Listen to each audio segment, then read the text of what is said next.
Civics education in schools is literally looking at our founding documents, looking at our government, looking at our history, and making sure that students understand what that means and how it connects to them. Civics is citizenship. It's important to know how our government works so we could choose the right leader.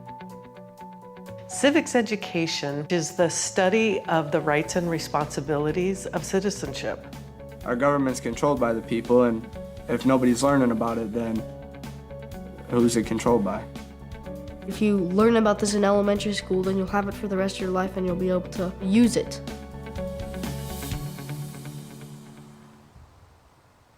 Okay, so I gave everybody a pocket constitution. You're gonna wanna look for Article 1. Right now, we are in the middle of studying federalism. So let's look at this first one. Number 1 says, in an effort to support local cherry growers, the state of Michigan puts a tax on cherries imported from other states. So if we look at Section 8 and look at the third clause down that starts with to regulate commerce with foreign nations and among the several states. So can the state of Michigan do that?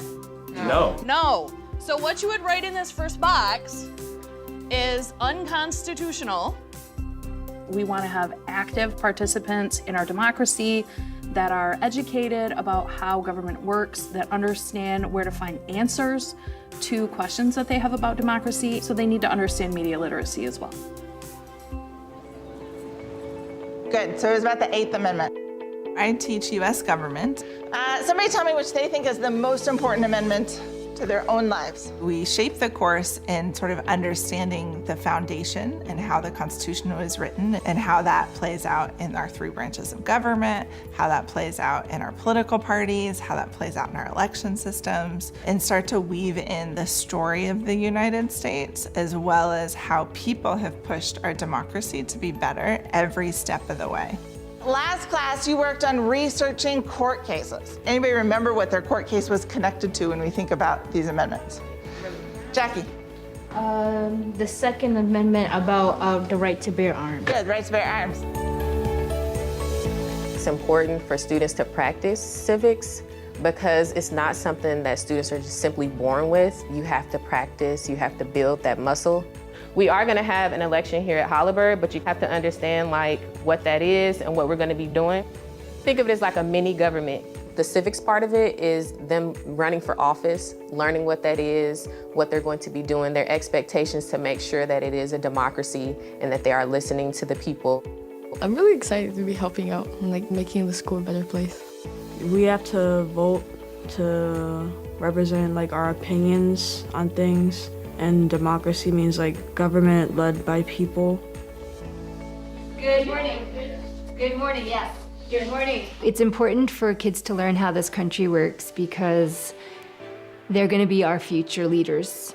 And they really need to have an understanding of how laws are made, how the people of our country are represented. You know, sometimes they'll come in if something's going on. I'm like, okay, well, let's problem solve. That's civics to me, you know? We can complain all we want. But what are some solutions to the problem?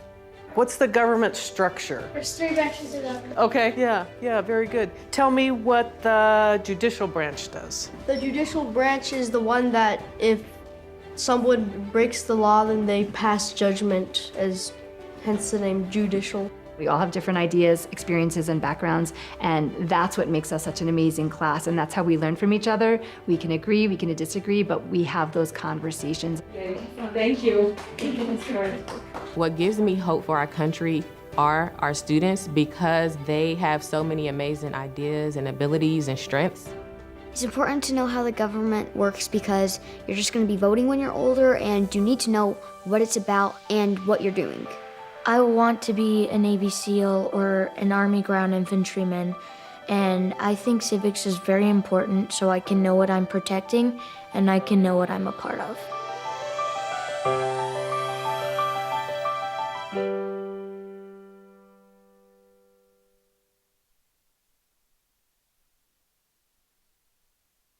Please welcome Louise Dube, the Executive Director of iCivics.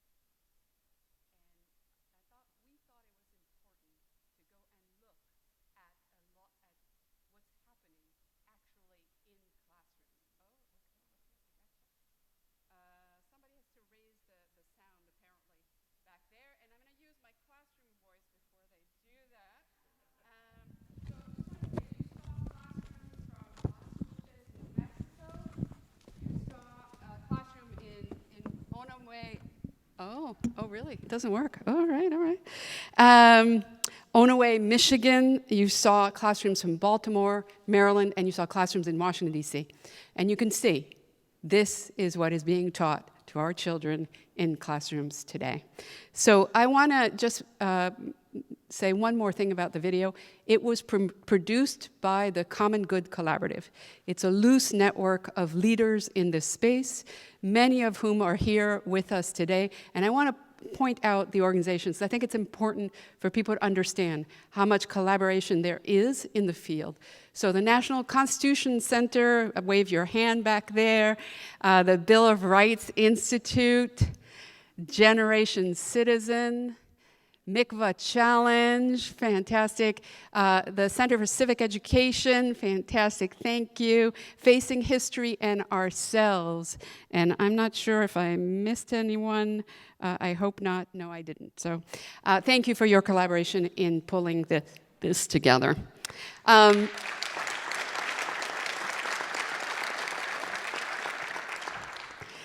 we don't really need to peer through a video. We have actual experts here. With me is John Downey, a high school economics teacher in Simi Valley Unified School District down the street. And we have Viren Mehta, a 12th grader from Oxford Academy in Cypress, California, as well as Rosie Chabaria, a 9th grader from Northwood High School in Irvine, California. So thank you so much for being with us today. So you saw the video. Tell us what resonated and tell us a little bit about what your classroom's like and what the environment is like. I definitely think there is one scene where a teacher's handing out little pamphlets of the Constitution to every student in the classroom. And I remember that specific day from last year in my history class where I went on Google Classroom and I saw that I had the Constitution. I had a whole DBQ to fill out about that. And I was like, oh goodness, this is gonna be my next hour and a half of class. And I was not looking forward to it. But now when I'm looking back, it's class days like those that really gave me a fundamental understanding of what our government is. What is the Constitution? I couldn't have said that I had such a deep understanding of that before looking into it. And that's probably what I look into most. Tell us just a little bit more about your classroom. What kind of students are there? How big is your school? My school is about 2,000 kids, so it's a very large school. It was intended to be a college campus, so it's very full. But at my school, it's a very diverse population. There's students of many different interests. We have an extreme amount of clubs at my school as well. And I definitely know that wherever I go, I can find students with like-minded interests, and I feel very comfortable at my school. Wonderful. Viren. Yeah, so one of the most important things that I want to start off for everyone to understand is I think that there are millions upon millions of students out there that are passionate about certain issues but aren't necessarily given the opportunities to go out and explore and create change within their own communities about those issues, which is why I'm particularly here today. With my story, I started off as a 7th grader who had a voice, who came to America from Canada, grew up with not a lot, but I understood what issues were passionate to me, what issues needed to be faced within my community, and I had that voice. But I quickly began to realize that I didn't have the opportunities to create material change. And that's when civics and civics education and a lot of the opportunities that my teachers gave me really came into play, especially when I was starting off as a 7th grader. The civics that came in my sort of high school experience was things like speech and debate, teaching students how to better democratically deliberate, better explain their viewpoint and articulate their viewpoint in front of many people, as well as agree to disagree respectfully. And that type of civics curriculum is especially necessary for our youth if we want to have our youth grow up and become the leaders that they deserve to be. Tell us a little bit about your school. What's your school like? Yeah, my school actually has a very great civics program, which we are one of the very lucky schools that are able to do that in the first place. Our district actually implemented things like civics requirements for our students to make sure that they're understanding what they're doing within class. And I think a lot of the students within my school are really politically engaged, and that is also primarily why I want to see more and more schools adopt this paradigm of civics learning, because it's something that allows schools to grow and flourish and helps their students become leaders in the future. Well, thank you. John, tell us a little bit about your school, and tell us maybe also what you see the role of the teacher in these debates. What's the role of a civics educator? The high school I teach at is just right down the hill from here, and as a result, I've had a relationship with the Presidential Library here for quite a while. The school's a very, I think, all-American high school, if you can imagine whatever that exactly means, and I think it's a little bit different than Varen's school. There is no civics requirement in the state of California right now, and so I teach an economics course. So when talking about what civics means, it's incumbent upon the teacher to then make the connection between what we're teaching, standards-based teaching, if you will, and how that makes application for students in the community that they live in. And some teachers take that to heart, and other teachers don't. And so, I don't know if that answers your question enough. So let me press a little bit harder. Okay. You've been faced with these debates around civics and civics education. Mm-hmm. And some people perceive that educators have a leaning one way or the other. Mm-hmm. So how do you think a teacher should behave in that system? Well, I think necessarily we need to be apolitical in the classroom in order to be able to facilitate open dialogue in the classroom. I think it's a necessity. You can, I don't know how far removed we all are from the classroom, but when I've got 35 students in a relatively small space, it's pretty important, isn't it, that we work well together. And I think so. Obviously, pitting any number of them against me would be ridiculous. And then, of course, and this is something interesting too. Students have a tendency to do what Varen said, which is to collaboratively debate or to talk in such a way as to get to an outcome, a positive outcome, because they're in this classroom together for a long time. I think that they recognize it's important to work together with others, people who may not necessarily agree. Right, that's really interesting. So I know a little bit about your story, not too much, but I know you started out as a very traditional economics teacher, I think. Yeah. And then you made a transition. Tell us why. It's come up today, actually, the civic mission of schools. And then that was followed with that Guardian of Democracy report. For me, it was somebody who worked here at the Reagan Library who presented that to me for the very first time. I hadn't read it before. I'd been in the classroom doing we were talking about earlier about teaching standards, and I was just teaching, and I cared very much about making sure my students understood what I was responsible for them learning. But I didn't really see the bigger picture until I read that Guardian of Democracy report. And so now that has been, for me, a guiding document, and then the documents that have come out since, that helps me to understand the connection between what I'm teaching students and the community that I'm expecting them to go out and be a productive participant in. And so now in the classroom, I work more on inquiry-based learning. I work a little bit more on problem-based learning so that I can ensure that students are gaining the skills to be able to then be productive citizens in the community that I live in. So these terms are sometimes really well understood among educator circles, but not so much by the public. So can you just give us an example? Tell us how you would have taught an economics concept before and how you would do it today.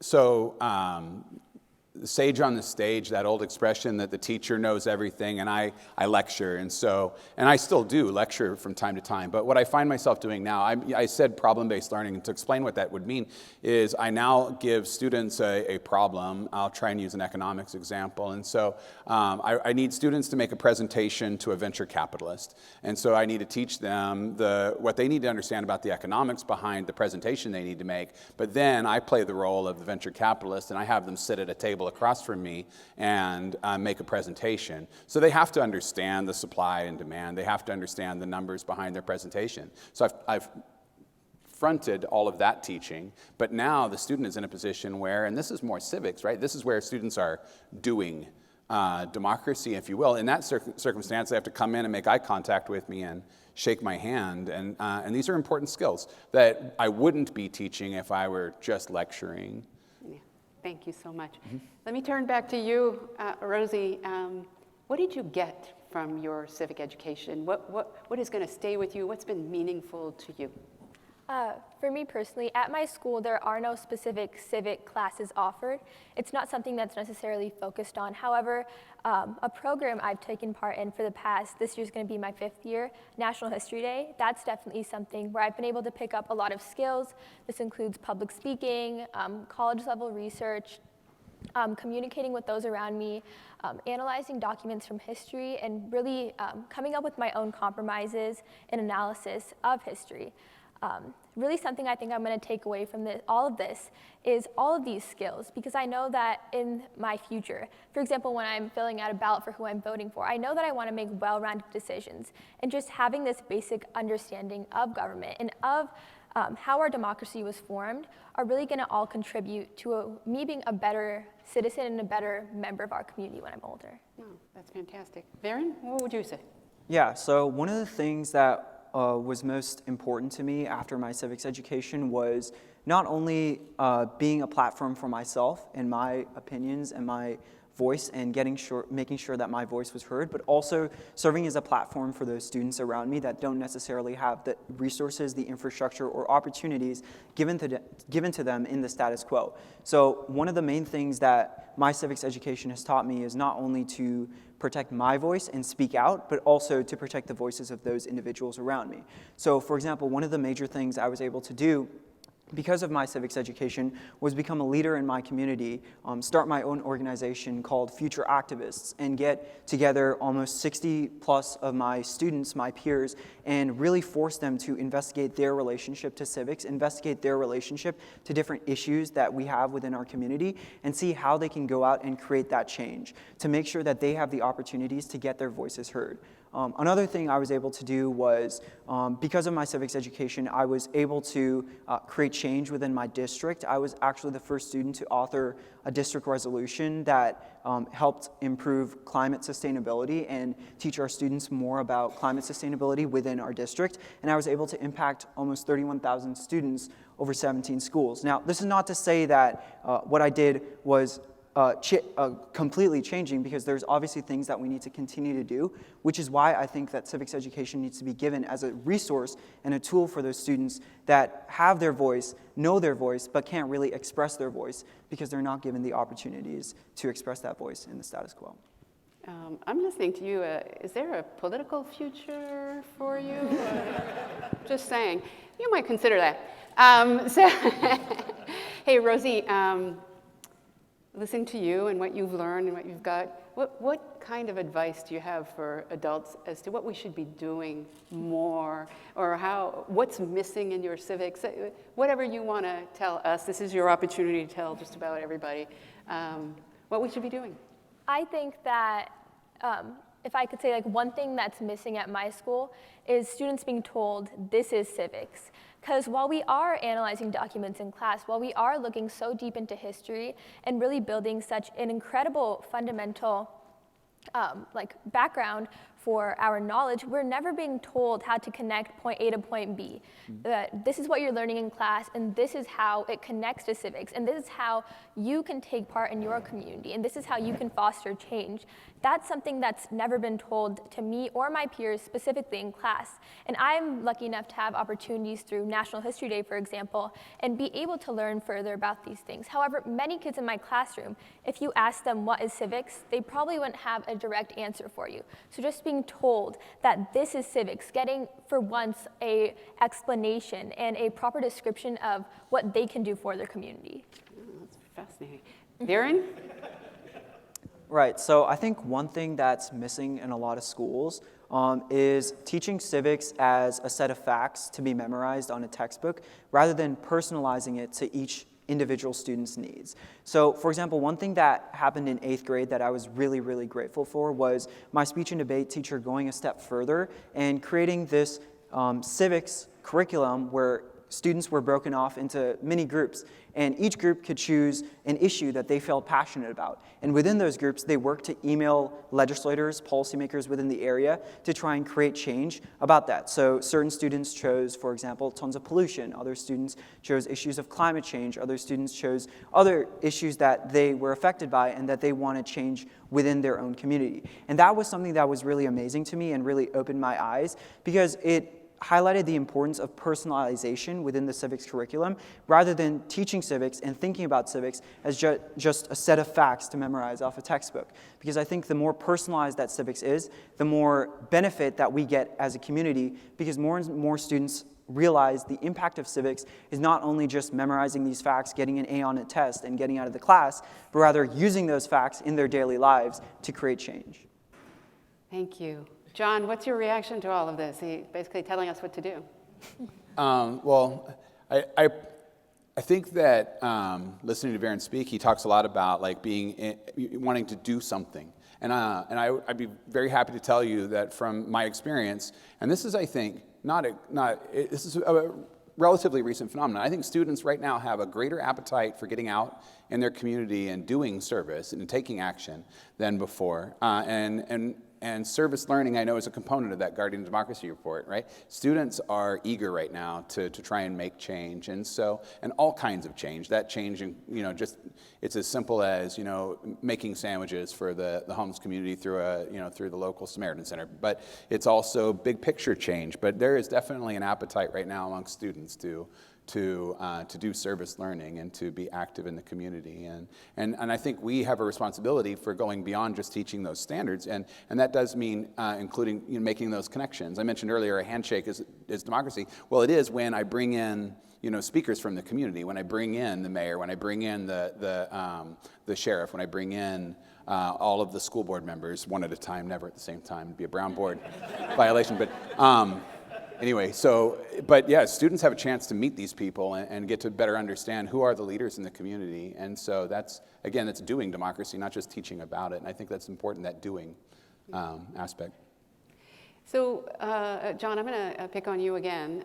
So what do you think the field should do to support educators more, to teach civics more, better, however, and what is the role of administrators in that as far as you're concerned? So both sides. I'll start with the last part of that. And we definitely need administrators who are brave enough to provide cover for good teachers. So when teachers, because this is, you realize, right, that we're teaching at a time that's not easy.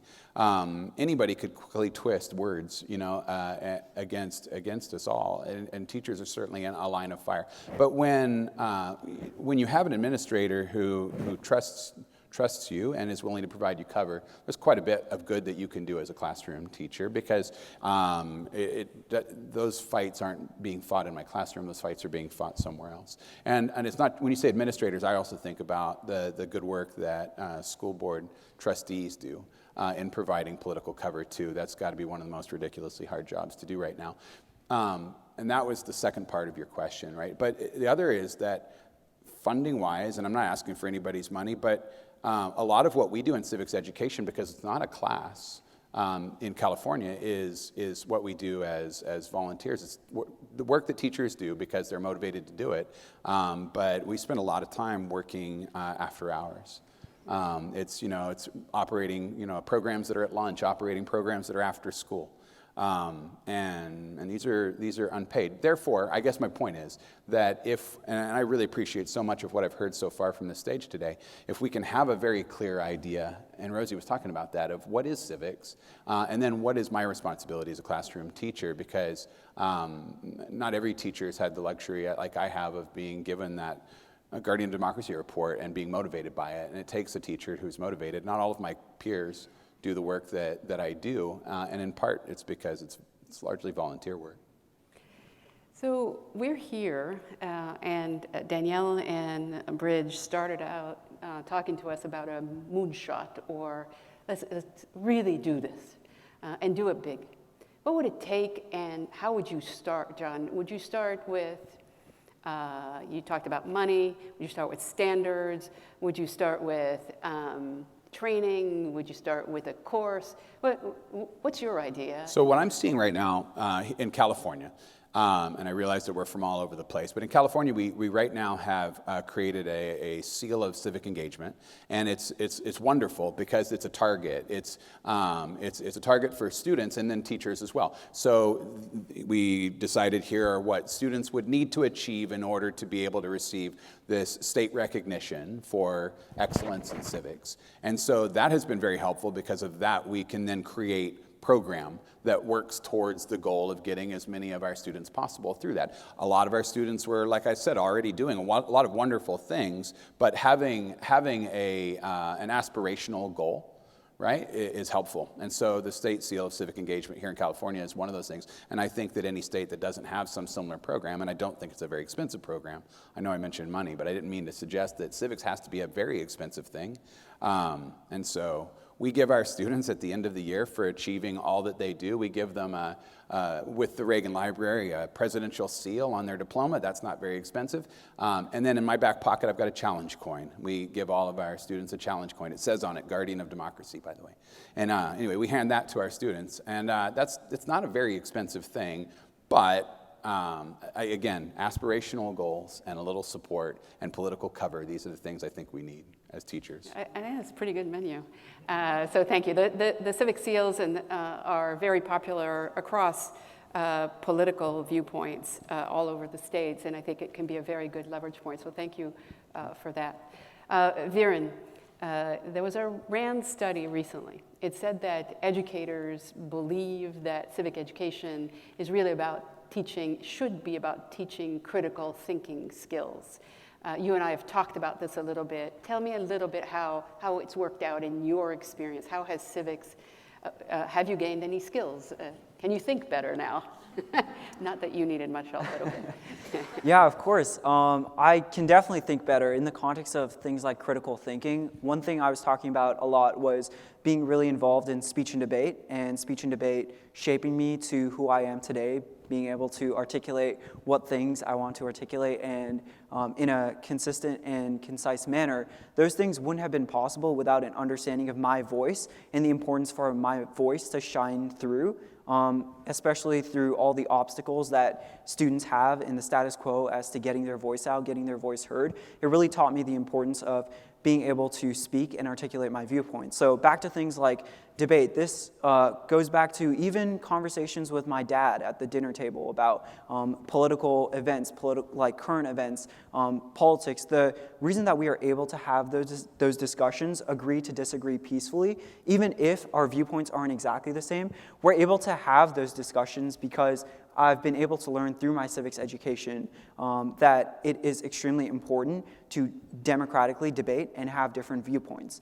Those things would not be as apparent to me if I didn't have that civics education in the first place. And I think a lot of Americans get locked into ideological echo chambers where they get their news from one news source or two news sources, just listen to the same thing over and over again without reading through opposing sides of the literature, opposing sides of the library to get their news and to get sort of their information. So those are some of the things that were really important to me, and those were the things that were taught to me by that civics education. So Viren, let me press a little bit. Can you give me an example of a debate that you've had recently with somebody you disagree with? Is there anything that comes to mind? Oh, yeah. Oh, I've had debates on civics education itself. Really? I've had debates on people that were saying that civics is not really important. I've had debates around people saying that my voice shouldn't matter because I'm too young. I've had debates around people saying What do you say? Well, I think the answer to that is just showing that we as youth are not immature. We're not too immature to handle complex foreign policy issues. We're not too immature to speak our voice. And I think that it's a given that our youth should have more access to the political sphere, and when we're just disregarded as immature or not being able to speak our opinion, it really goes against what democracy is, which is to help our younger students grow into leaders and help flourish the democracy in the future. Thank you. Oh, you're popular. All right, Rosie, so that brings up a point for me, right? So you guys are fantastic, but some students are not that interested. What would you say to them, to your classmates, about why they should be interested in civics? I feel like there's no way for every single person in the classroom to really have interest in a certain topic. And I feel that a form of civics that interests me the most is the kind that doesn't always take place in a classroom. This could be a club outside of school. This could be an extracurricular activity. For example, I just joined the Enviro Club recently, and being part of that, they had just scheduled a beach cleanup. And after posting that on my Instagram story, I had a few people respond to it who didn't know about that, and then who could take part in that and in future be helping their communities. I feel like really just trying to be someone who's showing my peers and even just trying to foster change through civics is something that's going to help me. So it sounds like the two of you agree a little bit about that. It's personalization, trying to make it relevant, trying to go outside the boundaries of the class starting there, but growing beyond it. Am I getting it right? All right, okay. Do you have any words of wisdom for us, Rosie, as we enter the future? What do you see for yourself in the future, and what's ahead for you? I feel like for my future, honestly, I have no idea what I want to do when I'm older yet. I'm excited to just kind of be exploring my interests and my passions in the future. However, I would say one thing is that really show people the kind of opportunities that they have and show people the change that they can make. Especially people in my classes and around me at my school, they're not sure yet what they want to do because they don't know what they can do. And just being given examples of this and being told that you can do this and you have the power to do something so large, even if you're just in high school, is really empowering and can show them not only what they want to do in the future, but can show them the kind of impact they can have. Thank you. John, I'm going to throw it back to you, and we may then just have very closing comments here. I would like you perhaps to tell us a little bit more about the kinds of skills and the kinds of hardcore knowledge and the benefit. There's some business leaders in the audience here. They want to know, what am I buying here? What is this investment in civics going to do for me? That was a great question. I mean, it was heavy, but we need our young people to become critical thinkers. And so if we're doing civics well, our young people recognize that they have power. I feel like these two definitely understand that already. But there are so many of our students who don't understand their place going forward. They're in our schools, whether it's K-12, I know we're talking higher education as well, but they don't necessarily know what their place is. If we engage them, if we help them to see a future where their critical thinking is very important, then I think they're going to better understand why I'm asking them to work so hard to think critically here. And so if we raise our young people to be good critical thinkers, they're going to be better voters, of course. They're going to be better employees, of course. They're going to be better neighbors. Can I just ask you about employees specifically? We know that the polarization among Americans extends everywhere, right? And it's in the classroom, it's in the employment employees, among employees. What would you think would happen if we were able to train all of our young people with civics? What would change? Well, I hope that that's what we're doing. I realize it's not exactly what we're doing, or we're not doing as much as we would like, and I certainly know we need to do better. But if our workforce is able to just think more critically, regardless of what the job is in front of them, then there will clearly be less waste in the workplace. Less waste in the workplace means we're going to all accomplish a little bit more, right? And so, if you just think about GDP per person, if each of us is a more capable employee, if I'm a better teacher, if my principal is better at getting the best out of the rest of my teaching peers, we're going to get a better better product. And so that's what I'm hopeful for. So if this is a final remark, right, being optimistic about the future, if we do civics well, we're all going to feel the benefits of that. Yeah. And maybe we can tell fact from fiction better as well. Viren, closing thoughts, 10 seconds? Yeah, for me, I think we are at a time in our democracy where it's extremely important to act. We're being faced with tons of political polarization, and I think it's really important to invest in our youth so that we have a better future for our children. Oh, thank you. Rosie? I would just say that having a future that's going to be powerful and that's going to be able to contribute and sustain our democracy is very possible, but it's only possible with a good fundamental understanding of what is civics and a fundamental understanding of not only our current state of democracy in our government, but also looking into the past. Oh, that's fantastic. Thank you so much.